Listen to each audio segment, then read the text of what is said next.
Queridos hermanos y hermanas, Jesús, desde el comienzo de este Evangelio de Lucas, ha anunciado que trae el año de la gracia del Señor y que ese año es para liberar a los oprimidos, para desatar las cadenas de la opresión, para hacer y devolver la vista a los ciegos, para hacer posible que toda la humanidad crezca en humanidad para que llegue al reino pleno de Dios que comienza cuando vivimos en su amor. Y ahora se ha retirado al monte y, pasándose toda la noche en oración, ha elegido a 12 y baja del monte, y bajando del monte se coloca en un llano. Sus discípulos se quedan arriba y el pueblo está abajo, una multitud enorme de discípulos. Y es allí, en esta condición tripartita, discípulos 12 que están arriba, él que está en el llano abajo con la gente, y la gente, Jesús pronuncia estas palabras. Esto es muy importante porque se dirige a ustedes mirando a los discípulos. Dice, y alzó la mirada para ver a sus discípulos y les dijo: dichosos los pobres, porque de ustedes es el reino de Dios. Esta es la matriz de lo que nos revela el Señor ya en la sinagoga de Nazaret, y hoy día lo reitera. ¿Qué quiere decir que de ustedes es el reino de Dios? Pobres, de ustedes es el reino de Dios. No significa que qué bueno que son pobres, porque Dios les dice paciencia, paciencia, ya les vendrá el tiempo mejor. No, les está diciendo, en medio de su pobreza, Dios no los abandona. Y vengo a revelarles que de ustedes es la plenitud de la salvación, Dios que reina.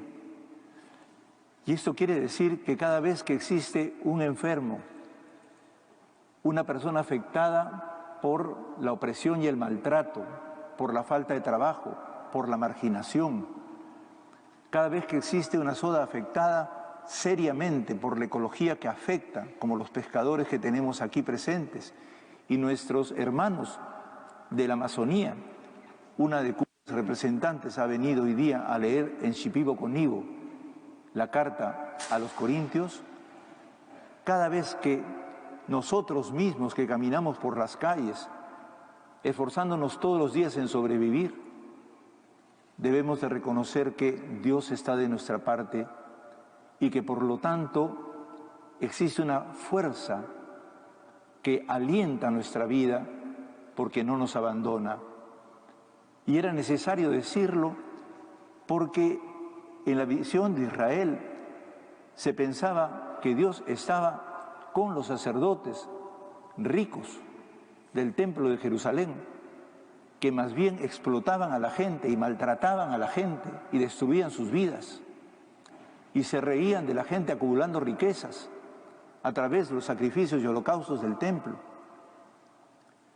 Y hacían creer a la gente que a través de eso se hacían muchos sacrificios, daban mucha platita y entonces ellos, el Señor les derramaría, así podríamos decir, por sorpresa, como magia, su gracia.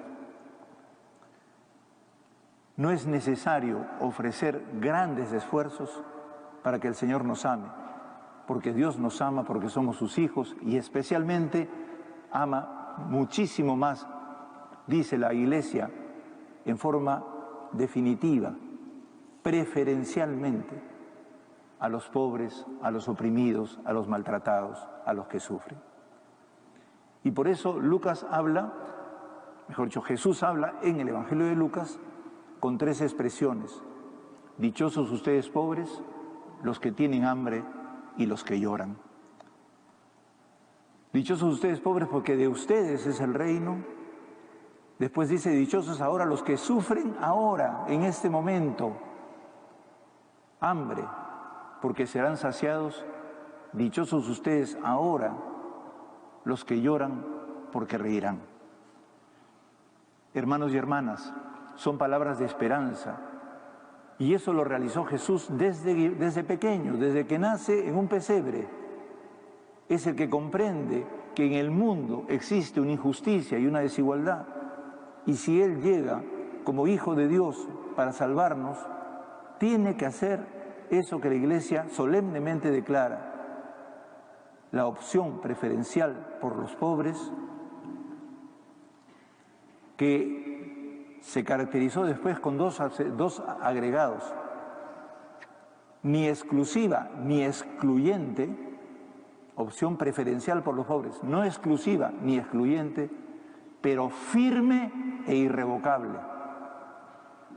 No exclusiva ni excluyente se hizo un complemento en la reunión de obispos de Puebla, completando una expresión que comenzó a hacerse en Medellín, que fueron reuniones de obispos en América Latina. Y luego Juan Pablo II recordó: pero firme e irrevocable. Porque a veces pensamos que como Dios nos ama a todos, entonces como a todos nos quiere porque somos sus hijos, cuando hay líos entre los hijos, no hace algo para que justamente los hijos que están portándose mal mejoren su comportamiento y ayuden a los otros, a la gran mayoría de sus hijos, a la gran mayoría del mundo.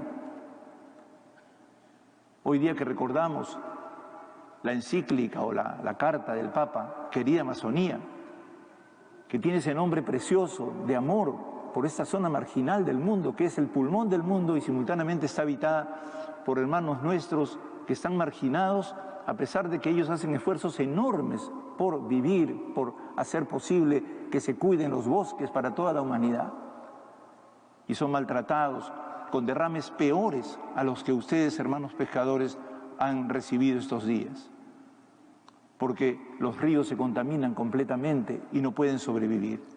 Ustedes saben ahora que tenemos un compromiso, toda nuestra ciudad de Lima y toda nuestra costa, con nuestra Amazonía. Y por eso, hermanos y hermanas, este es un día muy importante, porque el Señor dice: dichosos. Alegrémonos porque el Señor está con nosotros, sobre todo quienes más sufren. Sintamos el aliento del Señor y no tengamos miedo. Esforcémonos por reconsiderar las cosas, por presionar, por inteligentemente dialogar, para que estas cosas se solucionen, para que los descuidos de los grandes de la tierra no se produzcan como se han producido. Y esto implica de parte de todos el considerar que esperamos también en la conversión de los grandes de este mundo. El texto de Jesús les llama ricos, sobre todo pensando en que el que acumula riquezas normalmente siempre escoge la vía para enriquecerse más. Y por eso es la persona, ¿no?, que no sufre, que vive muellemente, y también esta idea que se ríe. Pero el Señor les dice: ay de ustedes, porque no saben lo que viene, no saben el futuro que van a tener. Y acá hay algo muy importante que el Señor quiere ahora que hagamos una identificación con quien Él se identifica. Jesús vino a esta tierra para mostrarnos que Dios es pobre. Dios se identifica como uno de ellos. El Papa Paulo VI dijo cuando vino a visitar Medellín, el San Paulo VI, decía: nosotros estamos ante el sacramento del pobre, el sacramento del pobre. Y ese sacramento significa que la vida de los pobres es sagrada y tiene que ser protegida para que pueda progresar en esa vida en forma ordenada y pueda tener sus posibilidades. Pensemos en las amas de casa, en las mujeres que sufren todos los días por sus hijos, de todas las personas que trabajan en la calle. Todos ellos son los preferidos de Dios. Y todos nosotros tenemos que organizarnos para ayudar a los preferidos de Dios. y la Iglesia de Lima, que en sus inicios tiene una cosa doble, una ciudad centro del acaudalamiento enorme de mineral para exportarlo, con gente riquísima. Por eso es que podemos ver los palacios de la ciudad, pero viviendo frívolamente e indiferente al dolor humano. Y nuestros santos, Santa Rosa de Lima, San Martín, preocupándose por los pobres, por darles aliento, pero no para adormecerlos. El Papa Francisco dice que Jesús, así como sus discípulos, también nos tomó de la mano en Lima por algunos para anunciar el Evangelio y evangelizó la ciudad. Y es que nos falta, hermanos, evangelización. Nos falta anunciar como iglesia la buena noticia y, como dice el Papa, salir de las sacristías. Porque tenemos la costumbre de crear una iglesia de sacristía que es muy bonita, muy linda, porque hacemos lindas liturgias y está muy bien. Pero eso no es suficiente para salvarse. Al contrario, una iglesia que se regodea en sí misma y está solamente pensando en sí misma, no es la iglesia del Señor. Lo que pasa es que implica toda una reorganización, una redefinición de la iglesia, y estamos en eso.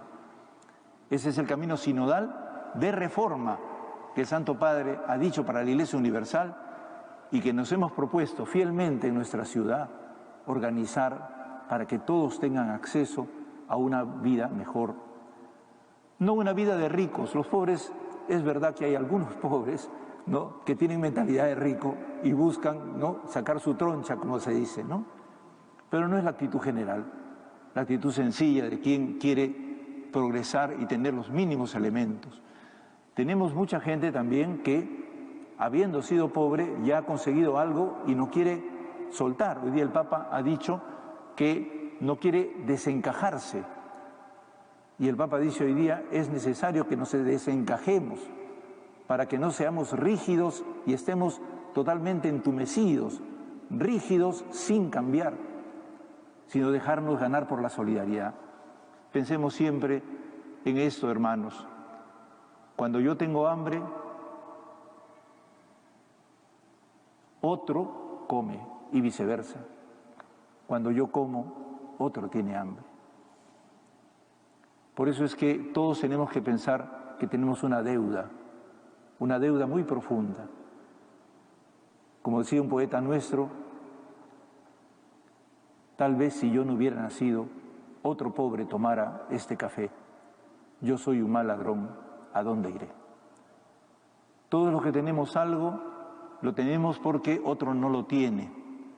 Y necesitamos complementarnos y ayudarnos, no destruirnos. Pero tenemos que llamar la atención a quienes, hablando de los pobres, que a veces nosotros mismos hablamos de los pobres y luego vivimos una vida contraria o seguimos teniendo ambiciones y no renunciamos a ellas.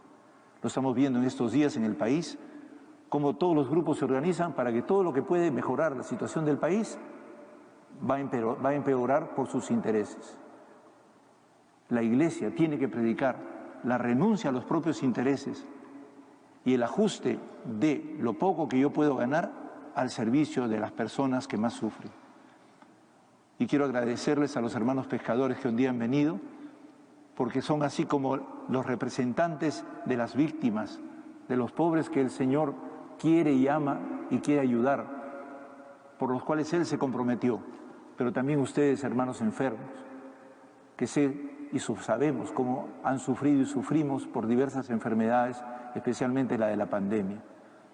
Y queremos agradecer a ustedes, hermanos, que están dedicados a servir, los médicos, las enfermeras, porque son como los discípulos, ¿no? Pero ustedes, a diferencia de los discípulos, han bajado al llano y el Señor les advierte a los discípulos. Quien es discípulo tiene que bajarse del segundo piso, ¿no?, y ponerse delante de la gente, con la gente. Y todos tenemos que hacer ese camino porque tenemos que hacer una conversión real de nuestra ciudad y de nuestra iglesia.